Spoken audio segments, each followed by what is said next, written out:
जब भी हम कल्चर की बात करते हैं तो हमारे सामने तीन शब्द आते हैं, कल्चर, सोसाइटी और सिविलाइजेशन। इस वीडियो में हम देखेंगे कि कल्चर, सोसाइटी और सिविलाइजेशन के बीच में क्या क्या डिफरेंसेस हैं और क्या क्या रिलेशंस हैं। अब देखिए, विल ड्यूरेंट ने सिविलाइजेशन की डेफिनेशन दी थी और इनके हिसाब से सिविलाइजेशन या फिर सभ्यता एक ऐसा सोशल ऑर्डर है जो कि कल्चरल क्रिएशन को प्रमोट करता है। सिविलाइजेशन के मेनली 4 एलिमेंट्स होते हैं।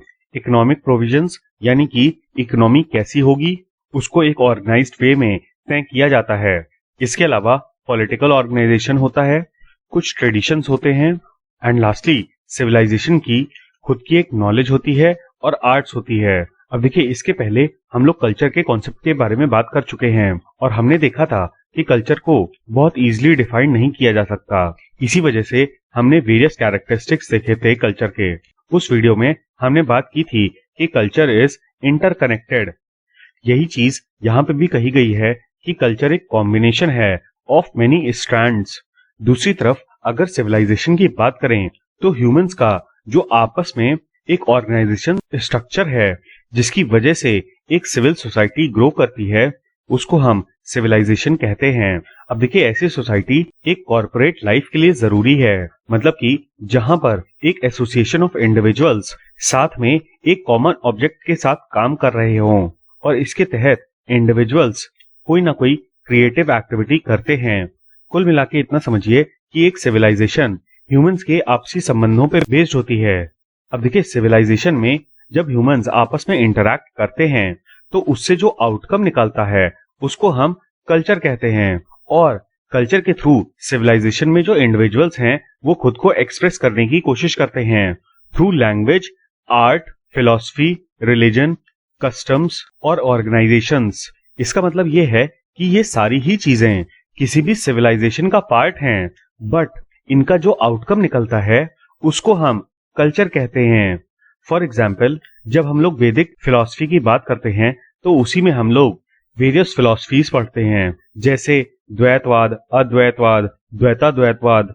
ये सारी चीजें उस समय पर वैदिक सिविलाइजेशन का पार्ट थी, बट आज क्योंकि हम उसको लंबे समय से फॉलो करते चले आ रहे हैं और उसके बारे में पढ़ते चले आ रहे हैं, इसलिए वो हमारे कल्चर का पार्ट हो गई है। अब देखिए, ये सारे एलिमेंट्स जो हमने ऊपर डिस्कस किए, इनको अगर हम सेपरेट कर देंगे तो वो हमारा कल्चर नहीं होगा, बल्कि जो इनका कलेक्टिव आउटकम होगा for the expression of life, इसको हम कल्चर कहते हैं। अब देखिए, सोसाइटी या समाज खुद को ऑर्गेनाइज करके सिविलाइजेशन बनाता है और इस सिविलाइजेशन में कल्चर डेवलप होता है।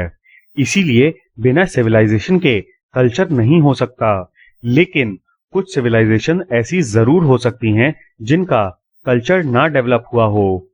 फॉर एग्जाम्पल, मान लीजिए आपने किसी रिलीजियस गुरु को अपना फैमिली गुरु एक्सेप्ट कर लिया। अब आप इंडियन सिविलाइजेशन में अभी तक रह रहे हैं जहां पर आपको फ्रीडम ऑफ रिलीजन है और उसी को एक्सरसाइज करते हुए आपने किसी इंडिविजुअल को अपना गुरु मान लिया और उनको अपना फैमिली का गुरु भी बना लिया। ऐसे में जो आपके बाद की जनरेशन होगी वो जब उन गुरु जी को एक्सेप्ट करेगी तब वो आपके कल्चर का हिस्सा बनेगा, बट अभी के लिए ये आपका कस्टम नहीं है। अब देखिए, custom is equal to practice plus time immemorial. अब यहां पर इमेमोरियल एब्सोल्यूट नहीं है, बल्कि इसका मतलब यह है कि अगर लंबे समय तक कोई भी प्रैक्टिस चल रही है तो वो कस्टम बन जाती है। ऐसे में जिस दिन आपने गुरुजी को एक्सेप्ट किया उसी दिन वो आपका कस्टम नहीं बन गया या फिर कल्चर नहीं बन गया, बल्कि जब आप उसको प्रैक्टिस करते रहेंगे और जैसे कल्चर के कैरेक्टरिस्टिक्स की तरह आपने अपनी नेक्स्ट जनरेशन को ये प्रैक्टिस पास ऑन की, तब वो आपका कस्टम या कल्चर बन जाएगा। अब ऐसे कस्टम या कल्चर को बनाने के लिए भारत की सभ्यता और संविधान आपको कंडीशंस प्रोवाइड कर रही है। तो कंडीशंस सिविलाइजेशन प्रोवाइड कर रही है और डेवलपमेंट हो रहा है कल्चर का।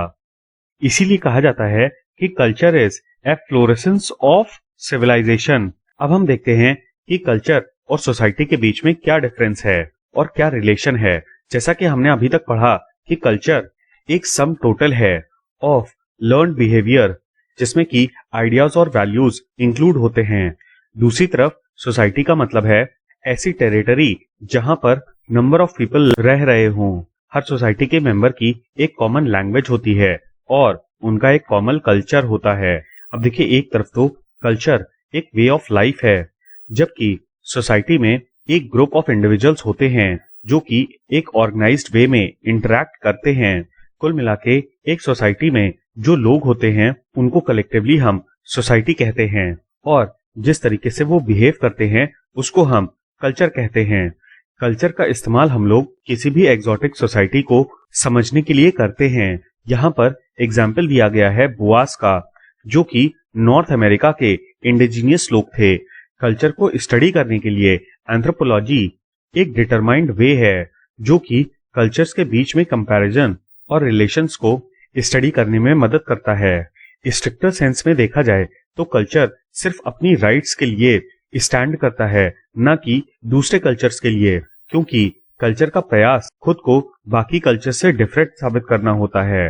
कुल मिला के हर कल्चर का अपना एक पर्सपेक्टिव होता है दुनिया को देखने का। फॉर एग्जाम्पल, कैनिबलिज्म को हम आज के समय में एक टैबू मानते हैं। इसका अर्थ है कि एक स्पीशी का ऑर्गेनिज्म अपनी ही स्पीशी के बाकी मेंबर्स को खाता है।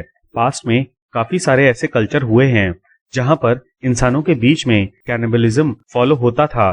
प्रेजेंटली हम लोग वायलेंस को ही गलत मानते हैं और इसीलिए हम लोग कैनिबलिज्म को भी गलत मानते हैं। लेकिन जिस सोसाइटी में कैनिबलिज्म फॉलो होता था उनको समझने के लिए हमें दुनिया को उनके पर्सपेक्टिव से देखना होगा और कैनिबलिज्म के रीजंस पता करने होंगे। सिविलाइजेशन की ही तरह सोसाइटी के अंदर भी कल्चर प्रोड्यूस होता है और सोसाइटी जिस तरीके से एक्ट करती है उसको हम कल्चर कहते हैं।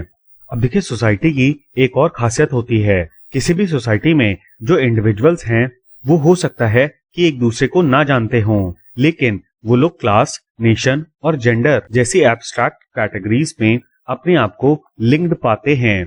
ऐसे में डिफरेंट इंडिविजुअल्स सोसाइटी में डिफरेंट रोल्स प्ले करते हैं for achieving different objectives. Society और कल्चर आपस में कॉम्प्लीमेंटिंग टर्म्स हैं, क्योंकि कल्चर के थ्रू सोसाइटी अपने आप को एक्सप्रेस करती है। इन्हीं सब चीजों की वजह से हम लोग सोसाइटी को एक फ्रेमवर्क मान सकते हैं जिसमें कल्चर प्रोड्यूस होता है। अब हम कल्चर और सिविलाइजेशन के बीच में कुछ एक्सप्लिसिट डिफरेंसेस देख लेते हैं। कल्चर का मतलब है हमारा बिहेवियर, जबकि सिविलाइजेशन एक ह्यूमन सोसाइटी की इम्प्रूव्ड स्टेज है जहां पर लोगों के बीच एक सोशल और पॉलिटिकल ऑर्गेनाइजेशन होता है। कल्चर हमको डिस्क्राइब करता है, लेकिन सिविलाइजेशन एक्सप्लेन करती है कि हमारे पास क्या है और हम किस चीज का यूज करना जानते हैं। कल्चर एक एंड रिजल्ट है और इसकी कोई मेजरमेंट स्टैंडर्ड्स नहीं हैं, जबकि सिविलाइजेशन में मेजरमेंट स्टैंडर्ड्स होते हैं। फॉर एग्जाम्पल, टाइम, मतलब एक सिविलाइजेशन किस समय तक सरवाइव की, इसको हम लोग मेजर कर सकते हैं। कल्चर को रिफ्लेक्ट करने के लिए हम लोग religion, art, dance, literature etcetera को यूज करते हैं, जबकि सिविलाइजेशन में law, administration, infrastructure, architecture etcetera आ जाते हैं। कल्चर हमारे बारे में बताता है, इसीलिए ये इंटरनल है, जबकि सिविलाइजेशन एक एक्सटर्नल कॉन्सेप्ट है, क्योंकि इससे हम हमारी सभ्यता के बारे में एक्सप्रेस करते हैं। अब देखिए, कल्चर में समय के साथ चेंजेस भी होते हैं और ये चेंजेस पॉजिटिव या फिर नेगेटिव दोनों ही हो सकते हैं। When culture is passed on from generation to generation, जबकि सिविलाइजेशन कॉन्टिन्यूअसली डेवलप कर रही है या फिर एडवांस कर रही है। मतलब सिविलाइजेशन में जो चेंजेस आ रहे हैं वो ज्यादातर पॉजिटिव हैं। For example, development of communication, transportation etcetera.